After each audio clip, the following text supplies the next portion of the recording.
En los cientos de años de existencia del Imperio del Japón, ninguna potencia extranjera había podido ocupar suelo sagrado japonés. Sin embargo, para comienzos de 1945, los marines de Estados Unidos estaban a punto de desafiar esto en la isla de Iwo Jima.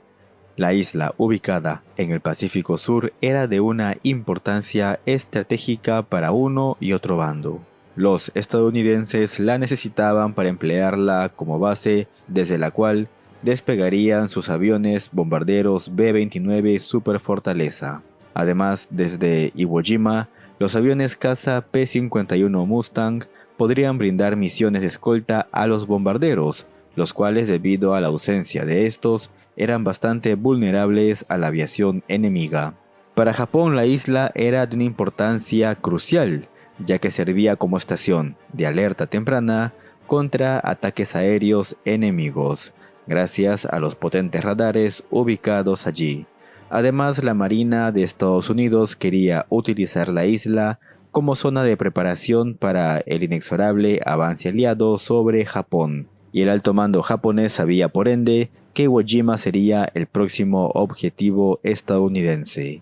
Para su defensa eligieron al general Tadamichi Kuribayashi y le dieron la orden de infligir un número de bajas tan elevado a sus rivales que destruyeran su fuerza de voluntad de seguir luchando e invadiendo más territorio. Kuribayashi, un estratega astuto y bastante experimentado que había aprendido de las anteriores campañas en el Pacífico, abandonó las fallidas tácticas defensivas empleadas por sus antecesores en las Islas Gilbert, Marshall, Marianas y Saipán. Sus fuerzas evitarían las cargas suicidas Banzai. En cambio, defenderían Iwo Jima en profundidad desde posiciones camufladas, haciendo de esta manera uso del duro terreno de Iwo Jima y de las capacidades de combate de las tropas japonesas. Para esta misión, Kuribayashi disponía de casi 22.000 soldados para defender la isla, siendo la espina dorsal de su defensa la 109 División de Infantería. Además, contaría con una veintena de tanques del coronel Takeichi Nishi que se emplearían como posiciones de artillería camufladas. Kuribayashi también había aprendido a respetar el imponente poderío aéreo de sus enemigos, por lo cual desde mediados de 1944, que había sido puesto al mando de la defensa de Iwo Jima, se construyeron diversas posiciones fortificadas, búnkeres y posiciones de artillería que se apoyaban mutuamente, ubicados en lugares profundos y fuertemente defendidos. Kuribayashi también recibió un puñado de pilotos y aviones kamikazes para utilizarlos contra la flota enemiga. La rendición estaba prohibida por decreto imperial. Los defensores y su comandante esperaban morir en la isla. Se instó a cada soldado japonés a acabar con 10 soldados estadounidenses cada uno. Por su parte, el contexto de los estadounidenses era distinto. El día 3 de octubre de 1944, el Estado Mayor Conjunto ordenó al almirante Chester Nimitz, comandante de la Flota del Pacífico, comenzar a planificar la conquista de Iwo Jima. Esta campaña se daría con una fuerza de ataque con más experiencia, mejor armada y con más apoyo que cualquier otra campaña ofensiva hasta ese entonces en la Guerra del Pacífico. Además, la fuerza de desembarco, el quinto cuerpo anfibio, al mando del general Harry Schmidt, estaba compuesta por 3 divisiones de marines que sumaban casi 72.000 hombres. Tomar Iwo Jima sería difícil, coincidieron los planificadores estadounidenses. Sin embargo, la operación debería llevar una semana, posiblemente menos en el mejor de los casos. Entonces la isla, de no más de 20 kilómetros cuadrados, sería dividida en diversos sectores defensivos, siendo una de sus zonas más importantes el monte Suribachi. Desde este lugar, el punto más alto de Iwo Jima, los japoneses podían disparar a placer su artillería contra los atacantes. Para el día 16 de febrero de 1945 comenzaría una larga jornada de bombardeos aéreos y navales contra la isla. 3 días después, el día 19, los primeros marines a bordo de sus lanchas de desembarco se acercan a Iwo Jima, mientras sobre sus cabezas los últimos aviones caza terminaban de bombardear posiciones enemigas. Poco después, y de manera sorpresiva para ellos, 8.000 soldados desembarcarían sin ningún tipo de problema. Muchos marines se sintieron esperanzados de que tal vez los japoneses habían decidido abandonar el lugar. Pero al poco tiempo de adentrarse los marines, Kuribayashi dio la orden de atacar con toda potencia. Así pues, la artillería, desde el monte Suribachi, y las ametralladoras, cuidadosamente colocadas, causaron serias bajas. A pesar de eso, los marines de la cuarta y quinta división continuaron avanzando ese día. La quinta división alcanzó las laderas del monte Suribachi y el otro extremo de la isla. La cuarta división, por su parte, libraba duros combates contra los japoneses para poder tomar el control del aeródromo número 1. Más temprano que tarde, los marines entendieron que cada búnker y fortificación japonesa significaba una lucha a muerte. Poco después de la batalla, se descubrió que la artillería naval previa había eliminado apenas 100 de las casi 900 fortificaciones de todo tipo ubicadas en Iwo Jima. El primer día de finalizada la batalla, las dos divisiones de marines que desembarcaron habían logrado avances importantes, pero era bastante evidente que la defensa japonesa se iba endureciendo cada vez más. El propio general Kuribayashi motivó a sus tropas con las siguientes palabras: «Cada hombre debe pensar que su posición defensiva es su tumba, luchar hasta el último aliento e infligir el mayor daño al enemigo». Los japoneses se tomaron esto muy en serio, y aquel mismo primer día de batalla, uno de los mayores héroes del cuerpo de marines caería en acción. El sargento John Basilone, ganador de la medalla de honor debido a sus acciones en Guadalcanal, caería en combate dirigiendo a sus marines. Al día siguiente, Kuribayashi haría uso de los pilotos kamikaze, lanzando uno de los mayores ataques suicidas registrados hasta ese momento en la Guerra del Pacífico. Enjambres de aviones japoneses causaron graves daños en diversos navíos e incluso hundieron un portaaviones de escolta. Los combates continuaban en la isla y las dos divisiones prosiguen su lento pero seguro avance. La llegada de tanques y la artillería permite a los marines una mayor cobertura defensiva, pero esto no evita que los japoneses hagan pagar un terrible precio por cada metro perdido. Al final del tercer día de batalla, Estados Unidos encajaba casi 5.500 bajas, algo que nunca antes se había visto en los combates anteriores. Iwo Jima iba camino a convertirse en la isla de la muerte para los marines. Aún así, las tropas estadounidenses continuaron adelante, y para el día 22 de febrero, los primeros osados marines comienzan a atacar el monte Suribachi, el punto más alto de la isla. También debido a las bajas tan elevadas, el general Harry Schmidt tuvo que enviar a su reserva, la tercera división, a apoyar las operaciones ofensivas de las otras dos divisiones. Luego de un combate frenético en las laderas del monte Suribachi, los marines logran repeler a los defensores japoneses alcanzando el punto más alto del monte Suribachi e izando la bandera estadounidense al mismo tiempo que el fotógrafo Joe Rosenthal capturaba una de las fotografías más recordadas de la Segunda Guerra Mundial. Sin embargo, hay mucha historia tras esta foto. Rosenthal no sería el primero en fotografiar a los marines izando una bandera en el Suribachi. De hecho, esta ni siquiera fue la primera bandera izada. Louis Lovery, fotógrafo militar de la revista Letterneck, acompañó a un grupo de marines a alcanzar la cima del monte. En ese momento, luego de despejarla de presencia enemiga, encontraron un largo tubo plástico e izaron una bandera pequeña. Al ver esto, todos los marines en Iwo Jima y los marineros en los buques cercanos estallaron en júbilo. Esta sería la foto original del izamiento de bandera en el monte Suribachi. Todos de inmediato entendieron la importancia de esta fotografía, y el coronel Chandler Johnson, cuyos soldados fueron quienes izaron la bandera, dijo tal cual: «Algún hijo de puta va a querer esa bandera, pero no la va a conseguir. Esa es nuestra bandera. Mejor busquemos otra y coloquémosla allí, y traigamos de vuelta nuestra bandera». Así pues, una bandera mucho más grande sería llevada por otra patrulla de combate. Joe Rosenthal decidió acompañar a esta patrulla, y al llegar a la cima capturó la fotografía más emblemática de la Guerra del Pacífico. Pasaron semanas hasta que se pusieron los nombres de las personas fotografiadas, y para entonces algunos de ellos ya habían sido muertos o estaban heridos. Pero bueno, acá viene la pregunta: ¿cuál foto es más interesante para ustedes? Dejando de lado temas como cuál fue primero o cuál impactó más, la de Lovery o la de Rosenthal. Los leo en comentarios. La caída del Suribachi no significa que la batalla ha terminado.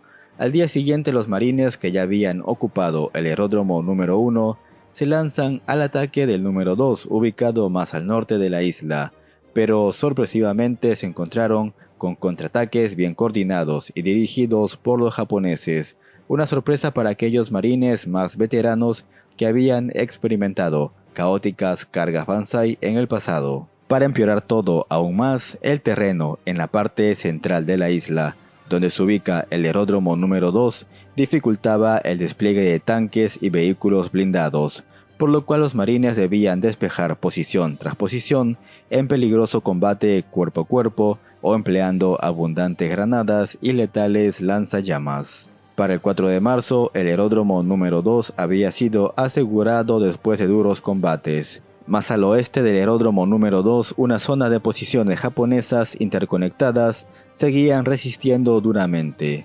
Este lugar sería conocido por los marines como la zona picadora de carne, debido al elevado fuego de ametralladora, de artillería y la dura defensa de las tropas japonesas que permitía a los marines ganar apenas 100 metros a costa de fuertísimas bajas. Para ese momento los estadounidenses tuvieron que pagar unas 16.000 bajas para hacerse con apenas la mitad de la isla. Mientras tanto los japoneses encajaban ya 14.000 muertos. Por vez primera en la Guerra del Pacífico, las tropas estadounidenses presentaban más bajas que los japoneses, demostrando que ocupar suelo sagrado japonés se cobraría un alto precio en vidas para los atacantes. El general Schmidt da entonces 2 días de descanso a los agotados marines, en previsión del próximo asalto final. La ofensiva final de los marines sobre Iwo Jima arrancó con un potente bombardeo de artillería, donde más de 25.000 proyectiles cayeron sobre posiciones japonesas, siendo completamente inútil, ya que los japoneses se ocultaron en sus refugios. El asalto de los marines comenzaba a ser bastante predecible para los japoneses, un masivo bombardeo naval y de artillería, seguido entonces por el asalto de las tropas estadounidenses. Buscando sorprender a los japoneses, muchas compañías de infantería deciden atacar al amanecer y sin apoyo de artillería, cosa que resultaría bastante efectivo. Los japoneses no imaginaron que los estadounidenses atacarían sin su clásica descarga previa de artillería.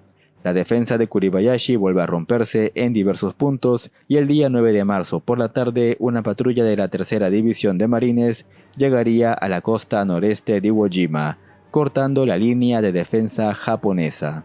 Kuribayashi sabe entonces que la batalla está perdida, pero no admite la derrota. Su consigna sigue siendo infligir durísimas bajas a los marines.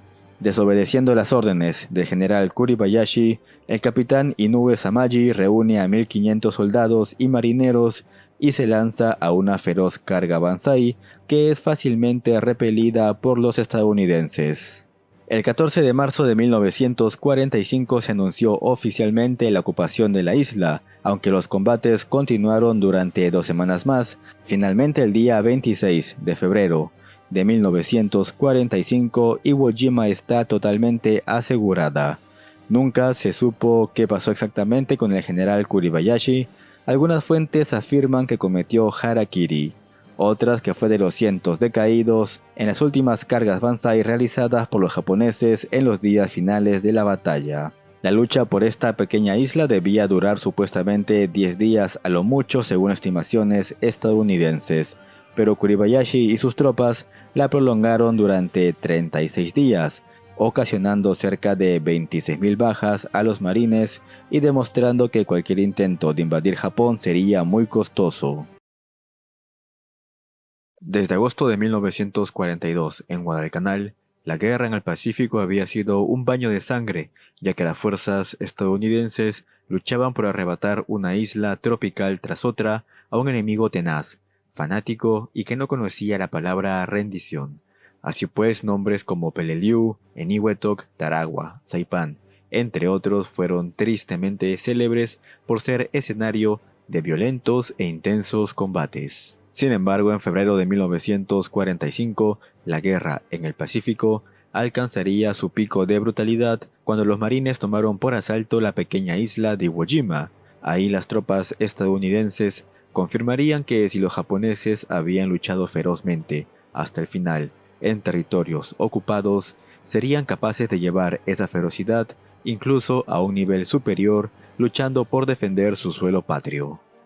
A comienzos de marzo el panorama de la guerra en el Pacífico apuntaba a una inminente invasión de Japón.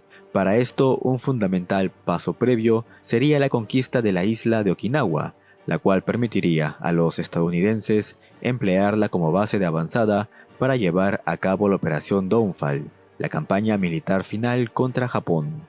El alto mando japonés preveía esto y se encontraba en una encrucijada, donde atacarían los estadounidenses. Se barajaron dos posibles escenarios, uno era Formosa, actual Taiwán, y otro Okinawa. La doctrina japonesa establecía una batalla decisiva para derrotar a su enemigo, tanto en tierra como en el mar, y Okinawa parecía su mejor apuesta para infligir ambas cosas. Por ende, el alto mando japonés comenzó a destinar más refuerzos y armamento a Okinawa. La isla se encontraba defendida por el 32º Ejército japonés al mando del general Mitsuru Uchijima. Este ejército disponía de 3 divisiones de infantería y una brigada. El servicio de inteligencia estadounidense estimó el total de las fuerzas enemigas en casi 60.000 hombres, pero poco antes de la invasión, la cifra exacta era cerca de 120.000 tropas. El plan de defensa japonés preveía la creación de una serie de puntos fuertes a lo largo de una serie de crestas y escarpaduras que rodeaban la antigua ciudad amurallada dominada por el castillo Shuri. Los anillos concéntricos con zonas de fuego permitían a los defensores de los puntos fuertes protegerse entre sí del avance de los estadounidenses. Por el lado de los atacantes, la Operación Iceberg, nombre que se le dio a la invasión de Okinawa, estaría liderada por el almirante Chester Nimitz, comandante de las operaciones en el Pacífico. El almirante Sprung se encargaría de las operaciones navales con su quinta flota, compuesta por portaaviones, acorazados y cientos de destructores y cruceros de batalla. Las operaciones terrestres quedarían al mando del general Simón Bolívar Wagner y su 10º ejército, formado por 2 cuerpos, el 24º del general John Hodge, que incluía la 7ª y 96 divisiones de infantería, y el 3er cuerpo de marines, comandado por el mayor general Roy Geiger, que estaba formado por la 1ª y 7ª divisiones de marines, y la 2ª división de marines se mantendría en reserva. Wagner contaba también con las divisiones de infantería 27 y 77 en reserva, por lo cual el general estadounidense contaba con una fuerza de desembarco mayor que la empleada en la invasión de Normandía el año anterior. Más de 180.000 soldados e infantes de marina desembarcarían en tierra. Por eso yo quiero que ustedes intenten dimensionar la intensidad de los combates en el Pacífico, mientras que en Europa oriental y occidental se luchaba en enormes extensiones de territorios. Aquí tienes a más de 180.000 hombres que van a atacar una isla de poco más de 100 kilómetros de largo y 30 de ancho, que sería defendida por otros 100.000 hombres aproximadamente. A las 6 de la mañana del 1 de abril de 1945, la poderosa armada estadounidense desató un infierno sobre Okinawa. Acto seguido, los marines procedieron a abordar sus lanchas de desembarco rumbo a la isla, mientras sobre sus cabezas los aviones cazabombarderos atacaban posiciones enemigas. El objetivo estadounidense inicial era desembarcar en la bahía de Hagushi, algo que sorpresivamente se logró sin mucho esfuerzo, ya que los japoneses cedieron esta zona para enfocar sus esfuerzos en el norte y sur de la isla. Así pues, el primer día en Okinawa, más de 60.000 tropas habían llegado a la isla. Para el día 2, el 3er cuerpo de marines atacaría rumbo al norte. El 24º cuerpo se dirigió entonces hacia el sur. Al principio ni el ejército ni los contingentes de marines encontraron ninguna oposición significativa en la isla. La primera división de marines cruzó rápidamente el istmo de Ishikawa, cortando cualquier comunicación directa entre los defensores japoneses al norte y al sur de la isla, y capturando de paso los aeródromos de Yontan y Kadena. Mientras tanto, la séptima división de marines atacó rumbo a la península de Motobu, encontrando una fuertísima resistencia de la 44ª Brigada Mixta japonesa. Los japoneses, hábilmente atrincherados en refugios subterráneos y posiciones defensivas bien elaboradas, provocaron duras bajas a los marines.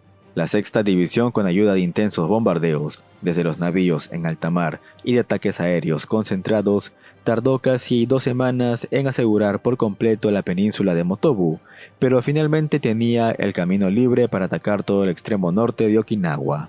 Mientras tanto, el almirante Matomiogaki había lanzado ataques aéreos contra los barcos estadounidenses anclados en la bahía de Haguchi. Estos ataques eran una parte importante del plan de defensa japonés para poder derrotar a las fuerzas invasoras estadounidenses. El plan de Ugaki buscaba bloquear el apoyo de fuego y suministros a las fuerzas enemigas ubicadas en la isla. Durante la última semana de abril de 1945, los cielos de Okinawa serían el escenario de intensos combates aéreos. Además, el personal naval a bordo de los buques tendría un trabajo titánico intentando repeler a los kamikaze que buscaban estrellar sus aviones contra la flota estadounidense.